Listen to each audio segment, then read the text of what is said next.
We're now joined by Ibrahim Al-Assil, who's a senior fellow at the Atlantic Council, who joins us live from Washington, D.C. Ibrahim, welcome to the News Hour.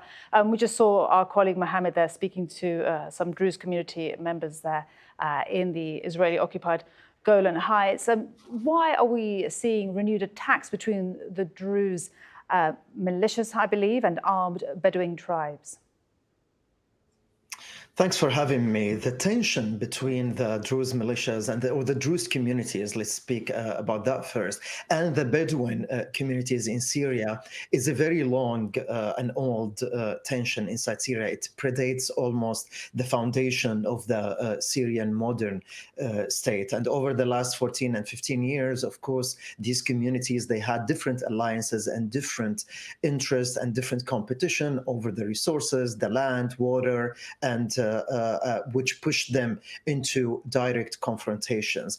But also southern Syria has its own specificity here because Israel didn't allow heavy weaponry of the Syrian government to exist in southern Syria, which makes the task to keep control and keep security much more difficult. And finally, another aspect here, an important one, that since the fall of the Assad regime, Suwaida hasn't folded in under the current government inside Damascus. There have been different negotiations and different concerns and different interests that they haven't been sorted out yet. And that's why, or one of the reasons why we are where we are today. And we actually heard the Syrian president, he was speaking earlier, and he made a comment about the unity of the country and this being a fight for the unity of the country. How has what's been happening over the past few days affected that?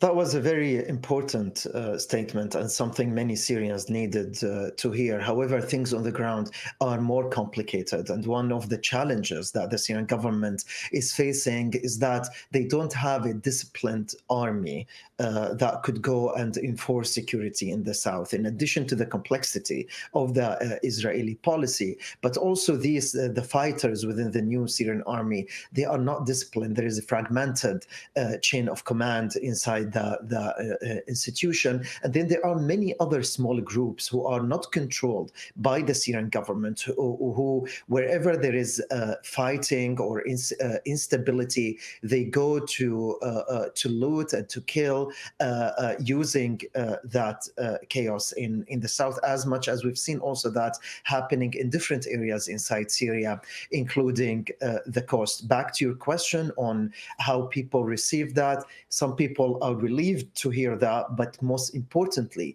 people are still asking to see that implemented on the ground, and that's translated into actions. And just for some clarity, Ibrahim, who exactly are the Bedouin tribes that we've been discussing? These are tribes in southwest Syria. They've existed there for a long time, and the authorities in Damascus, successive governments, struggled in the ability to control them. Similar with the case in Suwaida. Both the Druze and the Bedouins, they are Arabs. The Bedouins, they are Sunnis, and the Suwaida, the Druze, they are Druze. That's their religious sect. However, I want also to highlight this here. This is not a religious conflict per se. This is also a fight over resources, and also it reflects the mistrust that exists among so many communities inside Syria. And that's why there is a need for a national dialogue to regenerate the legitimacy bottom up for the current Syrian government to be able to overcome these immense and very deep and difficult challenges, not only in southern Syria, but almost everywhere.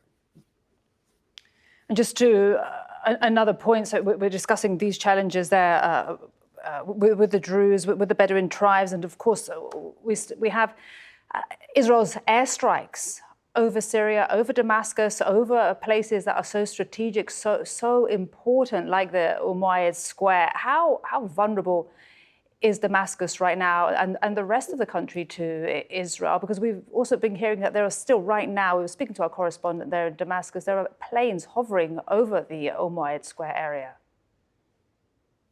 Syrians do not control their own skies, and Israel has violated the Syrian airspace and Syrian land since the fall of the regime, and of course even before that. But it intensified after December 8th of last year, and since the first night, Israel launched a huge campaign of aerial bombardment across Syria. There have been multiple incursions and occupying new territories and new villages in southern Syria, and the policy of Israel, which is not a secret, that it wants to keep the government of Damascus weak and it wants to keep Syria fragmented.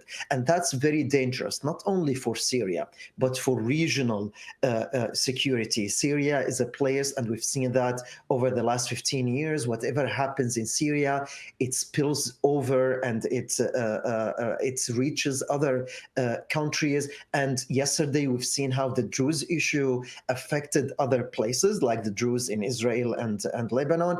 But also today, the counterattacks and the revenge attacks today that happened from the Druze militias against different Bedouin communities, they are having echoes in other places like Jordan today. Other tribes and Bedouin tribes in Jordan, they expressed also their solidarity with the Bedouins inside Syria.